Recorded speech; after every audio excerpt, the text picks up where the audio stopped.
I always hear you say that there's nothing broken and we didn't come here to fix anything. So when I think of something, say for instance, like a child being raped, how is it that Source is seeing that then if that's not broken or needs to be fixed? Because to me that feels so broken. How am I seeing that? How is Source seeing that so much differently than how I'm perceiving it here? This is going to be hard to hear, but Source is not focusing. When you are in pain or discomfort for any reason, the very discomfort that you feel is evidence of you not seeing something as Source is seeing it. And we know the most difficult conversation that we ever have with anyone about being the creator of your reality, or about being a child who is barely beginning to create their own reality, when something happens where it is obvious that someone is controlling them in some way, it's hard to hear that you are the creator of your own reality under those conditions. But it is always, always, always, always true. So sometimes people will say, well, Abraham, I don't believe that I am the creator of my own reality because I know for sure I would not have created that. And we say, we didn't say you created it on purpose, but we did say that you created it. So how did I create it? Well, you offered a vibration that was a vibrational match to it. Then humans want to get into all this judgment about the rightness or the wrongness of that match, when almost everyone who has lived any form of diversity earlier in their life will explain to you in the triumph of life later that that diversity was the basis of much of the goodness that they now believe that they are living, because out of that contrast are born rockets of desire. So certainly when a child is born into an environment, the environment certainly influences the vibration of the child.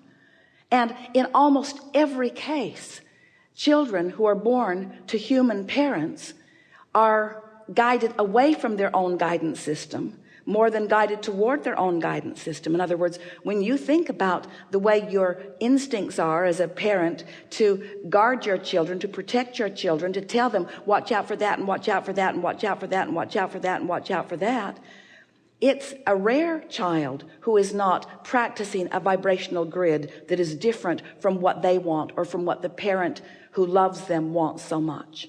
So as a result of this, a lot of people are offering a lot of vibrations that are different from what they want, and law of attraction is giving them what they are a vibrational match to, not what their desire is.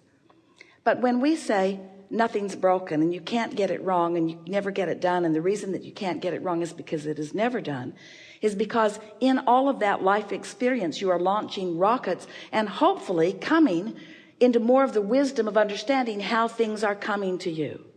It is a really uncomfortable life experience to stand watching things happen, especially to children, that you would not want to happen, and then hear someone like us say they create their own reality. People don't want to hear that. But we have to say to you that until you accept that you create your own reality, then you can do nothing about achieving a vibrational standard that will bring you what you want. If you don't understand that you create your own reality, then you're not making any effort at choosing the vibrational disc that you're on, and you have no control of what comes to you. If you're just thinking the thoughts that are coming, then you want to be born to someone that understands, and you want to live in a guarded neighborhood, and you better live in a house that's all boarded up that no one can get into. But that's not the way that you came to live, and that's what we're wanting to help you free up. We want you to find a way to deliberately control your vibrational frequency and teach it to your children too, so that you can move out among the world, so that you're free to be anywhere that you want to be, understanding that someone who is not a vibrational match to how you feel can't get on your disc. Jerry, when we first began visiting with Jerry and Esther, he was full of all of these questions. And our answer to him for months and months was, well, that's not your work. Well, that's not your work. Well, that's not your work. And finally he said, what is my work? And during that process, he concluded, he thought that the incarceration system, he had the perfect plan for it. We should have islands of incarceration, he said. And the rapers should go to one island and do it to each other.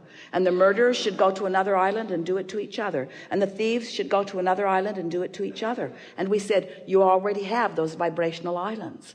And the group did not want to hear that, because they don't want the victim to be on the same vibrational disc with the victimizer. But you can't get around it. It's the way law of attraction works. And then humans want to say, then there's something really wrong with law of attraction.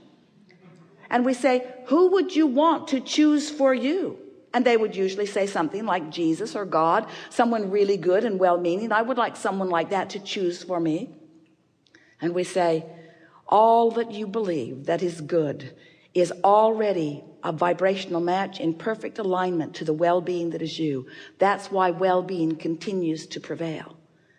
But you came into this environment of free will because you know that creating your own reality, you are the creator. You are not a puppet on a string.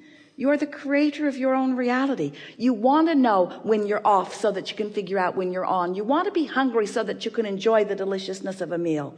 You want to know what you don't want so that you can even identify what you do want. And you want to find a way to get control of your point of attraction so that the universe can reveal to you all of the love and life that you've come to live, you see.